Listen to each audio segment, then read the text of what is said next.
Right, Jubilee Hills లో ఎవరు గెలవబోతున్నారు అడిగి తెలుసుకున్నాం. మనతో పాటు ఓటర్లు ఉన్నారు, స్థానికులు, అడిగి తెలుసుకున్నాం. అక్క ఎట్లా ఉంది పరిస్థితి? కారు వస్తుందా, చేతి వస్తుందా, ఏది ఏది గెలిపియబోతున్నారు? కారే గెలుస్తుంది ఖచ్చితంగా. ఎందుకు అంత ధీమా, ఎందుకు అంత నమ్మకం, ఎందుకు? కేసీఆర్ ఏం చేసిండు, రేవంత్ రెడ్డి ఏం చేయలేదు? రేవంత్ రెడ్డి ఏం చేసిండని వేయడానికి ఏమీ చేయలేదు. ఆయన ఇస్తా అన్న 6 పథకాలు కూడా ఏమీ చేయలేదు, ఒక్కటే ఇచ్చిండు. మళ్ళీ కేసీఆర్ ఏం చేయలేదని అన్నీ చేసిండు కేసీఆర్. కళ్యాణ లక్ష్మి ఇచ్చిండు, షాదీ బుమారకి ఇచ్చిండు, బాలెంతలకు కిట్టు ఇచ్చిండు, కేసీఆర్ కిట్టు. మళ్ళీ ఇండ్లు ఇచ్చిండు, నీళ్లు, కరెంటు అన్నీ ఇచ్చిండు. ఇంకా అంతకంటే ఇంకేం కావాలి ప్రజలకి? అదే కదా కావాలి. కరెంట్ ఇచ్చిండు, 24 hours కరెంటు. వీళ్ళు వచ్చి ఏమి ఇచ్చిరని ఏమీ ఇవ్వలేదు. మహిళలకు ఫ్రీ బస్ ఇచ్చిండు, ఉచిత కరెంట్ ఇచ్చిండు, అటుపోతే 500కే గ్యాస్ సిలిండర్ ఇచ్చిండు, దళిత ఏది మన ఇది ఇందిరమ్మ ఇండ్లు ఇచ్చిండు. ఇన్ని ఇచ్చినాక మళ్ళీ ఎందుకు మీరు ఇంత వ్యతిరేకంగా మాట్లాడుతున్నారు? ఇందిరమ్మ ఇండ్లు ఎక్కడ ఇచ్చిండు, ఎక్కడ కట్టిండు, ఏవి ఇచ్చిండు, ఎవరికి ఇచ్చిండు? ఇందిరమ్మ ఇండ్లు ఎవరికి ఇవ్వలేదు. ఫ్రీ బస్ అంటే ఎవరికి? ఎవరు పోతారు రోజు? అందరు పబ్లిక్ అయితే రోజు పోరు కదా, జాబులు చేసే వాళ్ళే పోతారు. మళ్ళీ ఫ్రీ పెట్టిండు కానీ జెంట్స్కి పెంచిండు కదా, లాభమేముంది దాంట్లో? ఫ్రీ ఇచ్చినట్టు ఇచ్చిండు, జెంట్స్కి ఎక్కువ చేసిండు, దాంట్లో ఏముంది అని. అందుకే ఏమీ చేయలేదు కాంగ్రెస్, కాబట్టి టీఆర్ఎస్ఏ వస్తుంది. ప్రజలంతా టీఆర్ఎస్కే వేస్తారు. కేసీఆర్ అన్ని మంచి పనులు చేసిండు కాబట్టి కేసీఆర్ మంచి భారీ మెజారిటీతోనే గెలిపిస్తాం. ప్రజల ఆదరణ ఎట్లా ఉంది? మహిళ కదా,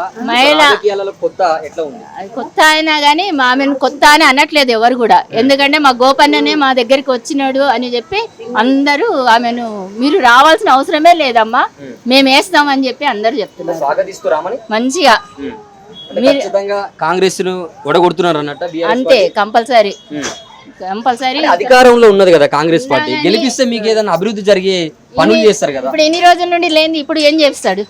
ఇప్పుడు ఈ ఒక్క సీట్ తోనే మీరు కూడా ఏం చేయలేరు కదా. బీఆర్ఎస్ పార్టీ చెయ్యకున్నా మంచి పనులు అవుతాయి కాబట్టి టీఆర్ఎస్ ఖచ్చితంగా. ఎట్లా ఏంది, ఏం గెలిపిస్తారు మరి? ఎటువైపు ఉంటారు? మాకు కేసీఆర్ ఉన్నప్పుడే అన్ని చేసిండు, ఇప్పుడు ఆయన ఉన్నప్పుడు ఏది రాలే మాకు. ఎందుకు నీకు 2500 వస్తలేదా? వస్తలేదు, మా ఆయన చచ్చిపోయిండు. పింఛని ఒంటరి మహిళ పింఛన్ కూడా వస్తలేదు. ఏది లేదు మాకు, ఇల్లు లేదు. ఇల్లు ఇంక ఇల్లు రాలే. ఇందిరా మిల్లు పెట్టుకోలేదా? పెట్టినా రాలేదు. ఏం చేయాలి? మరి నువ్వు ఇక్కడ ఉన్న వాళ్ళని అడగలేదా? అడిగితే వస్తది, వచ్చే టైం ఉంది, ఇంకా ముంగట ఉంది, వచ్చే టైం ఈ నెల కాకపోతే వచ్చే నెల అని చెప్తుర్రు. కానీ గ్యాస్ కూడా ఏది రాలే మాకు. గ్యాస్ కూడా గదే 1000-1500 తీసుకుంటారు, ఏది వస్తలేదు మాకు. ఆయన ఉన్నప్పుడు ఏది వస్తలేదు, ఏది కాలే. ముఖ్యంగా కాంగ్రెస్ ప్రభుత్వం ఉన్నప్పుడు బాగుందా, లేకపోతే బీఆర్ఎస్ ఉన్నప్పుడే బాగుండనా? ఇట్లా ఏం కేసీఆర్ ఉన్నప్పుడే మంచిగా ఉంది. అప్పుడు ఆయన అందరు కలిసి ఓడగొట్టిరుగా. ఇప్పుడు ఆయన ఓడగొట్టి ఇప్పుడు మళ్ళీ ఆయననే రమ్మని అంటున్నాం. కానీ మాకు ఆయన ఉన్నప్పుడే మంచిగా ఉండే. కళ్యాణ లక్ష్మి ఇట్లా ఆయన ఉన్నప్పుడు వచ్చేది. ఇప్పుడు ఆయన పోయిన కచ్చాలి, మాకు కళ్యాణ లక్ష్మి కూడా రాలే నా బిడ్డకు. మొన్న పెళ్లి చేస్తే ఏది లాభం లేదు ఆయన నుండి. మాకు ఆయన ఉండి కూడా ఏం పనులు చేస్తలేడు మాకు. ఇల్లు రాలే, ఏది రాలే. ఎట్లా ఉంది పెద్ద మనిషి, ఏంది పరిస్థితి? రేవంత్ రెడ్డి ఉన్నప్పుడు టీఆర్ఎస్ ఉన్నప్పుడు, కేసీఆర్ ఉన్నప్పుడు మంచిగా ఉండే. ఎట్లా ఉంది? కేసీఆర్ ఉన్నప్పుడే మంచిగా ఉండే. పింఛన్ వస్తలేదు నీకు? 4000 పింఛన్ ఇస్తున్నట్టు రేవంత్ రెడ్డి ఇయ్యలే? అయ్యో, నువ్వు తీసుకోలేదా? ఎట్లా తిరిగి కష్టపడ తిరిగి కాళ్ళు అడిగిపోయినాయి, చెప్పులు అడిగిపోయినాయి. లీటర్ల తనుకోతే 5000 10,000 అవుతుంది. వాళ్ళకిస్తే వచ్చేది. కాంగ్రెస్ పార్టీ వాళ్ళు ఇప్పుడు ఓట్లు ఏమైనా వస్తారు కదా, వాళ్ళని అడిగినా మరి నాకు పింఛన్ వస్తలేదు అని చెప్పి అందరూ అందరూ చెప్తే కారు గుర్తు రాని నీకేమంటే ఇస్తాం అంటారు. నాకు తాగలేదు, భూమి లేదు, ఇల్లు లేదు, ఏం లేదు. మా భార్య చచ్చిపోయింది. ఎవరు ఇక్కడ పెడుతున్నా, ఈమెనే పెడుతుంది ఇక్కడ అన్నం. ఈమెతోనే తింటున్నారు. నాకు 3 బిడ్డలు, 2 కొడుకులు చూస్తలేదు. కొంచెం అయిపోయినా, కాళ్ళు లేవు, రెక్కలు లేవు. కట్ట పట్టుకుంటే నడవస్తుంది, లేకపోతే నడవరాదు. పింఛన్ వస్తలేదు అయ్యా నాకు. పింఛన్ రావాలని తిరిగి కట్టవాళ్ళకు చెప్పులు అడిగిపోయినాయి. దాంతో వాళ్ళు నడతానికి పోతే 5,000, వీళ్ళు నడతానికి పోతే 5,000 ఇట్లా అడిగారు. అడిగితే నా తాను లేవు, నేను ఇవ్వలే. ఇప్పుడు మరి ఎవరికి వేస్తావు? ఎవరికాయ ఉంటున్నావు ఇప్పుడు నువ్వు? ఇప్పుడు కేసు గారికాయ ఆడు ఇచ్చే ఇయ్యని ఇవ్వకపోయి కారుకే వేస్తా, ఖచ్చితంగా కారుకే వేస్తా. రాని రాకపోయి ఇది మరి పరిస్థితి. చెప్పండి మేడం, ఎట్లా ఉంది కాంగ్రెస్ ప్రజాపాలన ఎట్లా ఉంది? కాంగ్రెస్ అంటే మాకు ఏమీ అవ్వలేదండి, చెప్పారే కానీ ఏమీ అవ్వలేదు, ఒక్క పని అవ్వలేదు. మేమైతే కాంగ్రెస్ మీద నమ్మకాలు పెట్టుకోలేదు, తట్టుకోదలుచుకోలేదు. మాకు వీళ్ళదే బాగుంది. మాకు గోపన్న చాలా చేశాడు, పిలిస్తే పలికేవాడు. మాకు అసలు పిలిస్తే పలికేవాళ్ళు లేరు, లైట్లు వేసేవాళ్ళు, లైట్లు పోయి చీకట్లో ఉంటున్నాం. మా గల్లీ వచ్చి చూడండి, గల్లీ మొత్తం లైట్లు, ఒక నీళ్లు రావట్లేదు సరిగ్గా, కరెంట్లు కోత అయిపోయింది కాంగ్రెస్ వచ్చిన కాడి నుంచి. చాలా బాధలు పడుతున్నాం. పెన్షన్ అన్నారు, పెన్షన్లు పెంచారు, ఏమీ లేవు అసలు. అన్ని కాగితాలు తీసుకెళ్తున్నాం, వాళ్ళకి ఇస్తున్నాం, దాంట్లో పడేస్తున్నారు కుప్పల్లో. 2,500 మహిళలకు, 4,000 ముసలుల పింఛను, ఒంటరి మహిళ పింఛను, గ్యాస్ సిలిండర్ 500 ఇచ్చే, ఉచిత కరెంటు బిల్లు ఇచ్చే, మీకు ఏది మన ఇందిరమ్మ ఇండ్లు ఇచ్చే, ఇన్ని ఇచ్చినాక ఎందుకు ప్రభుత్వాన్ని వ్యతిరేకిస్తారు? ఇందిరమ్మ ఇళ్ళు మాకు రాలేదండి. వచ్చిన వాళ్ళకి ఒక్కడ వచ్చినాయి మాకు తెలియదు, అసలు మాకు రాలేదు. ఇక్కడ ఒక్కటి కూడా రాలేదు సాయిబాబా నగర్లో. పోతే ఇంకేంటంటే అప్పుడు మాకు సెలక్షన్ అయినవి కూడా వీళ్ళు ఎలక్షన్ వల్ల వీళ్ళు గెలవటాన మాకు ఆపేశారు. మాకు సెలక్షన్ అయిపోయి వచ్చేస్తుందిలే అనుకుని ఆశ పెట్టున్నాడికి నోటి కాడికి వచ్చిన కూటర్ చిన్నట్టు తీసేశారు డబుల్ బెడ్రూమ్లు.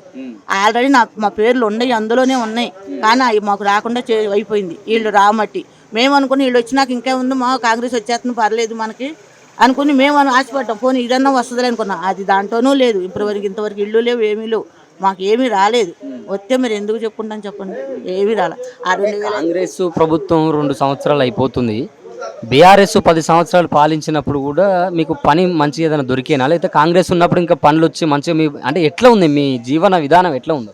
ఏమీ లేదు, అసలు మార్పు లేదు. ఇంకా కొలత అయిపోయింది. ఇప్పుడు మాకు కరెంట్ కొలత అయిపోయింది. మరి మాకు లైట్లు లేవు. లైట్లు పోతే అడిగితే ఏమన్నారంటే వాళ్ళు మా ప్రభుత్వం కాదమ్మా అని అడిగారు. మరి ఎవరు చెప్పుకోవాలి చెప్పండి, మేము ఎవరు చెప్పుకోము, ఎక్కడికి వెళ్ళి చెప్పుకోము. మా ప్రభుత్వం కాదమ్మా కాంగ్రెస్ ప్రభుత్వానికి వెళ్ళి చెప్పుకోండి, ఎక్కడ చెప్పుకోము. మేము ఆడవాళ్ళం వెళ్ళి బల్బులు లైట్లు లేక లైట్లు చీకట్లో ఉంటున్నాం. కాంగ్రెస్ వాళ్ళు చేసిరా మరి? అదే కాంగ్రెస్ వాళ్ళు చేయలేదు. మాకు టీఆర్ఎస్ ఉండన్నాళ్ళు బాగానే ఉంది, వాళ్ళు పరిపాలనాలు బాగానే ఉంది, మాకు కేసీఆర్ ఉండన్నాళ్ళు. ఇప్పుడు లేదు, మాకు లైట్లు లేవు, ఇబ్బందులు పడుతున్నాం. మరి అందువల్లనే మేము కూడా ఏం ఎదురైపోయింది. మరి వచ్చి డైరెక్ట్ వచ్చి వాళ్ళే కాంగ్రెస్ పార్టీలు వచ్చి మిమ్మల్ని కాంగ్రెస్ కోట్ వేసి నవీన్ యాదవ్ గెలిపివంటే మరి ఓట్లు వేస్తారా? ఏం వేస్తాము, ఏమంటాము, మరి ఏమో ఎలా ఉంటుందో మాకు అసలు తెలియదు. మేము వాళ్ళని గెలిపిస్తాం, వీళ్ళని గెలిపిస్తాం మేము చెప్పమండి. మేము మాకు మనసులో కలిగి మాకు ఆ టయానికి మాకు మనసులో వచ్చి మేము వీళ్ళకేస్తాం వాళ్ళకేస్తాం మేము చెప్పలేము. ఎందుకంటే పరిస్థితులు అలా ఉన్నాయి. మా బాధలు మాకుండే. మాకు డబుల్ బెడ్రూమ్ అండి, మేము 2 సంవత్సరాల నుంచి ఉంటున్నాం, ఇక్కడ ఇల్లు లేదు. వచ్చింది నోటికాడికి వచ్చిన కూడు, ఈ లోపు కాంగ్రెస్ గెలిచింది పోయింది. ఈ రోజు వరకు అవ్వట్లే. చుట్టూ తిరుగుతున్నాం, ఆఫీసుల చుట్టూ. కలెక్టర్ ఆఫీస్ అంటున్నారు, కలెక్టర్ ఆఫీస్ నుంచి అక్కడ ట్యాంక్ బండ్ దగ్గర అంటున్నారు, అక్కడికి వెళ్తున్నాం. ఆ కాగితాలు ఈ కాగితాలు ఏమవుతుంది తెలియదు. కాగితాలు తీపియడమే జరుగుతుంది మాకు. 24 గంటలు తిరుగుతున్నాం కానీ ఆ ఇల్లు లేవు, పోళ్ళు అయిపోతున్నాయి, ఆ డబ్బులు అయిపోతున్నాయి. ఛార్జీ అంటే లేదంటున్నారు కానీ మళ్ళీ అక్కడ బస్సులు రష్గా ఉంటేనే ఆటో బుక్ చేసుకుని రావడం అవుతుంది. మరి ఆ మూల లోపలికి వెళ్ళాలంటే ఫ్రీ బస్ ఉంది, ఉంటుంది. అది ఎక్కడ లేదంటలేదు, కానీ అక్కడ నుంచి లోపలికి ఆఫీసులకు వెళ్ళాలంటే ఆటోలు బుక్ చేసుకుని పోతున్నాం. ఆ పైసలు అయిపోతున్నాయి, జిరాసులు పైసలు అయిపోతున్నాయి, తిరుగుడు అయిపోతుంది. కూడు నీళ్ళు 2500 వచ్చినాయా మహిళకు? ప్రతి మహిళకి ఇంటికి 2500 అసలు లేదు, ఇంతవరకు లేదు. లేదు, ఒక్కళ్ళకి కూడా ఇవ్వలేదు ఇంతవరకు. అసలు రాలేదు, చెప్పారే కానీ ఇంతవరకు లేదు. పెన్షన్ పెంచామన్నారు, ఈ నెల నుంచి అన్నారు. ఏమో మరి ఈ పెన్షన్ కూడా 2 నెలలకు ఒకసారి వస్తుంది, నెల పెన్షన్ లేదు, ఇంతవరకు రాలేదు. అప్పుడు కొంచెం పనిలో 15 రోజులు టైం పెట్టినారు. ఇప్పుడు మరీ నెలలో 2 నెలలు. ఇప్పుడు ఆంధ్రాలో ఎత్తున్నారు, ఫస్ట్ తారీఖున తలుపు కొట్టెత్తున్నారు. ఇక్కడేంటి ఈ నెల పోయి 2వ నెల వచ్చినాక 2వ నెల కూడా సగం తగ్గినాక ఇస్తున్నారు. ఇప్పుడు మరీ పూర్తి అయిపోయినాక ఇస్తున్నారు. 2 నెలలు అవుతుంది మనకి. కాంగ్రెస్ టీఆర్ఎస్ ప్రభుత్వానికి తేడా ఉంది, తేడా ఉంది, చాలా తేడా ఉందండి. అది